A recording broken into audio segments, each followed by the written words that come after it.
German গ্রামগুলো এত সুন্দর কেন? জার্মান গ্রামগুলো দেখতে কেমন? গ্রামের বাড়িঘর বা রাস্তাঘাট কেমন? জার্মান গ্রামের মানুষরা কিভাবে তাদের জীবনযাপন করে, তারা কি কাজ করে, সেখানকার জীবনধারা কেমন এবং সেখানকার লোকেরা কি ধরনের কাজের উপর নির্ভর করে, আমরা দেখাবো সেখানকার খাবার কেমন। এখানকার গ্রামবাসীরা কি ফসল চাষ করে, কি ধরনের কৃষিকাজ করে এবং কৃষিকাজ থেকে তারা কত লাভ করে। বন্ধুরা, জার্মান গ্রামগুলো দেখতে খুবই সুন্দর এবং উন্নত ছিল। এখানকার বেশিরভাগ গ্রামবাসী খুব সমৃদ্ধ আর ধনী ছিল। এখানকার গ্রামবাসীদের প্রধান পেশা কৃষিকাজ আর পশুপালন। জার্মানির গ্রামগুলোতে জনসংখ্যা অনেক কম এবং গ্রামবাসীদের প্রচুর পরিমাণে জমি রয়েছে, যার কারণে এখানে কৃষিকাজ খুব বড় আকারে করা হয় এবং কৃষিকাজের জন্য এখানে অনেক আধুনিক মেশিন ব্যবহার করা হয়। জার্মানির গ্রামগুলোতে প্রচুর পর্যটকের আসা যাওয়া হয় এবং এখানকার গ্রামবাসীরা এই পর্যটকদের কাছ থেকে প্রচুর আয় করে, কারণ এখানকার গ্রামবাসীরা এই পর্যটকদের জন্য তাদের ঘরবাড়ি সাজিয়েছে। তারা সেগুলোকে ছোট ছোট হোটেল এবং রিসোর্টে রূপান্তরিত করে, যার মাধ্যমে তারা ভালো আয় করে এবং তাদের নিজস্ব বসবাসের জন্য তারা গ্রাম থেকে একটু দূরে অন্যান্য বাড়ি তৈরি করে তাদের খামারের আশেপাশে, এবং এটি তাদের জন্য পশুপালন করাকে সহজ করে তোলে। পশুদের থাকার জায়গা হিসেবে দুগ্ধ খামারগুলি সহজেই পাওয়া যায়, যা বেশিরভাগ ক্ষেত্রেই মাঠে পাওয়া যায় এবং ক্ষেত থেকে সবুজ ঘাস সহজেই পাওয়া যায় বলে পশুদের জন্য খাবার এবং জলের ব্যবস্থা করা সহজ।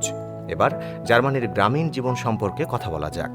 জার্মান গ্রামের মানুষদের জীবন মূলত পশুপালন এবং কৃষিকাজের উপর নির্ভরশীল। পশুপালনের জন্য তাদের বড় বড় খামার রয়েছে, সেখানে তারা তাদের পশুপালন করে এবং তাদের পশুখাদ্য ও পানির সমস্ত ব্যবস্থাও সেখানেই করে। জার্মানিতে পশুপালন বেশিরভাগ গ্রামবাসীদের দ্বারা করা হয়, যারা গরু, ভেড়া, শূকর এবং ঘোড়া পালন করে। গরুর দুধ এবং এর পণ্যের ব্যবসা এটি জার্মানিতে বেশ বিখ্যাত। জার্মান কৃষকদের আয়ের একটা বড় অংশ আসে গরুর দুধ থেকে। ছোট খামারই হোক বা বড় দুগ্ধ খামার, বেশিরভাগই এটা করে। এখানকার গ্রামবাসীদের নিজস্ব বড় দুগ্ধ খামার রয়েছে, যেখানে 100 থেকে 200 গরু থাকা সাধারণ এবং তারা দুগ্ধ খামার থেকে ভালো আয় করে। জার্মানিতে দুধের ব্যবসা সবচেয়ে বেশি হয়। জার্মানি অন্যান্য দেশে সবচেয়ে বেশি দুধ এবং দুগ্ধজাত পণ্য বিক্রি করে। এ থেকে আপনি একটা ধারণা পেতে পারেন, জার্মানিতে দুগ্ধ চাষ ব্যাপকভাবে করা হয়।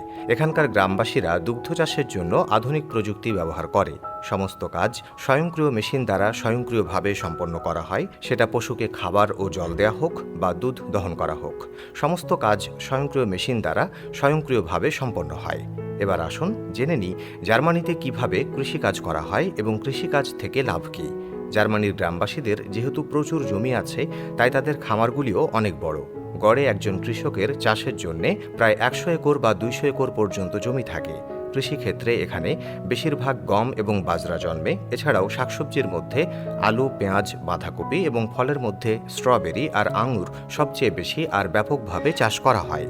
ইউরোপের অন্যান্য দেশে এগুলো পাঠিয়ে প্রচুর লাভ অর্জন করা হয় এবং এখানকার ক্ষুদ্র কৃষকরা, যাদের অল্প পরিমাণে কৃষিকাজ আছে, তারা তাদের কৃষিকাজের উৎপাদিত পণ্য এখানকার কৃষক বাজারে বিক্রি করেন। জার্মানির প্রতিটি গ্রামেই আপনি একটি কৃষকের বাজার পাবেন।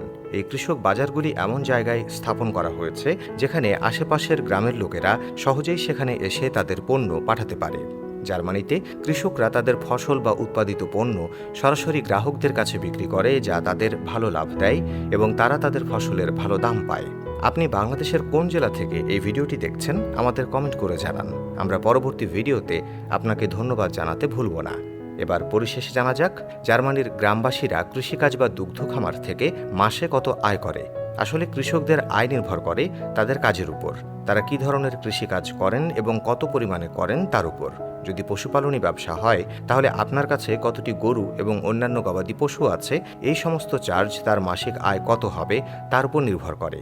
কিন্তু যদি আমরা গড় আয়ের কথা বলি, তাহলে এখানকার ছোট কৃষক এবং ছোট পরিবারের কৃষকরা সহজেই মাসে প্রায় 3000 ইউরো আয় করতে পারেন, যা ভারতে প্রতি মাসে 3 লক্ষ টাকা এবং বছরে প্রায় 35 থেকে 40 লক্ষ টাকা।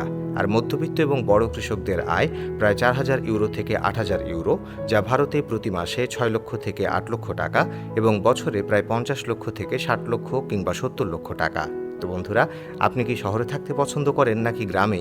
দয়া করে আমাদের কমেন্ট করে জানান।